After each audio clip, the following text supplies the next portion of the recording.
Tonight, Maryland's political leaders are responding to President Trump's comments about Baltimore and specifically what appears to be an order to soon send in troops to the city to make it safer. All of this coming from an afternoon news conference at the White House, the first time the president spoke to the public in days. That news conference was centered on moving the headquarters of the Space Force from Colorado to Alabama, but it quickly veered into the president's law enforcement takeover in Washington.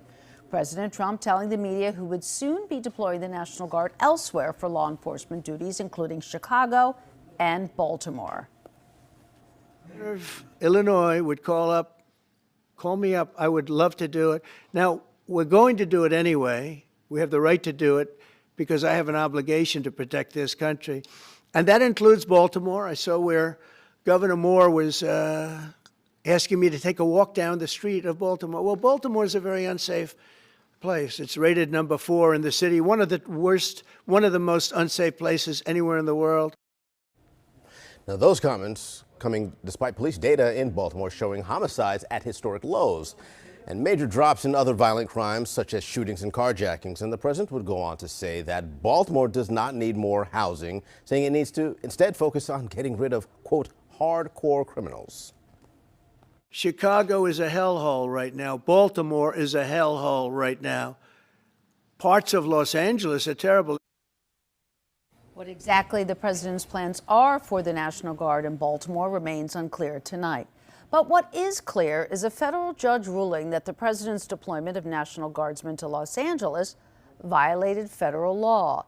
Judge Charles Breyer concluding that the move to federalize the California National Guard and deploy U.S. Marines during protests this summer violated the Posse Comitatus Act. That's a law that prohibits the use of American soldiers for domestic law enforcement purposes. That ruling is limited to the state of California, but could be important if the White House chooses to deploy more troops around the nation. The White House is expected to appeal that ruling. Governor Wes Moore responding to the president through a spokesperson today who said, quote, "While we try to decipher exactly what the president meant today, the governor has been consistently clear. The use of the National Guard for municipal policing is theatrical and not sustainable." That comment comes as the governor returns from visiting with actor George Clooney in Italy.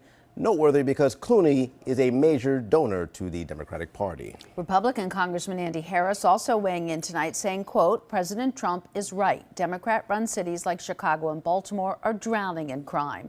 It's time to enforce the law and restore order in our cities." Senator Chris Van Hollen also responding tonight saying, quote, "Trump politicizing law enforcement in Baltimore does nothing to improve public safety." With Baltimore and its reputation part of the Oval Office comments this afternoon, tonight we hear from the city's mayor, Brandon Scott. That's right, 11 News anchor Jason Newton joining us from the live desk tonight. And Jason, you spoke with Mayor Brandon Scott this evening. And largely the mayor's letting current crime numbers do much of his talking. To be clear, he is not celebrating the historic low violent crime numbers, but recognizing that years ago there were questions of whether a crime reduction plan would work. And now he says the data proves that adding federal law enforcement to our streets would be unnecessary.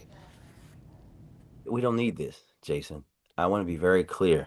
We don't need or want the National Guard here. We are talking about Baltimore just finishing August with 7 homicides. 7 too many, but 7 is the fewest amount of homicides a month of August has ever had on record for Baltimore. And through 8 months of the year, we had 91 homicides, the fewest amount of homicides that Baltimore has ever had on record. We know that that's still 91 too many for me. I also asked the mayor how the city would respond if the National Guard or federal law enforcement were sent to Baltimore, like in D.C. We'll take whatever action necessary based on when and if and how they do things, right, Jason? I think that we're never going to be that rigid, right? But we'll take any legal action necessary, right? We know that our governor has said that he won't be deploying our National Guard, right? We're going to make sure that we're doing what is right by our people under the Constitution of these United States, which is supposed to be the most important document in this country, and the Constitution and rules and laws of Maryland and Baltimore City. That's what we will be following. But no matter what, we will not be distracted. And finally, I asked Mayor Scott, as the governor and president have gone back and forth on social media, has he also had the governor's ear on fighting crime here in Baltimore? The governor and I, we talk almost every day. But it's also about staying focused and staying focused on the partnership that we have with him and his team and the state resources that come into the city and the partners that we work with and all the state agencies, because many of our public safety agencies are state agencies, and we have to remain focused on that. The goal cannot move. We cannot be distracted. For us, it's about continuing so that September, when we're talking on October the 1st, Jason, that I'm talking about another historic reduction. Now, throughout that interview, the mayor reiterated that this is just the beginning for his crime reduction effort. He says if the president wants to help Baltimore, here's what he can do.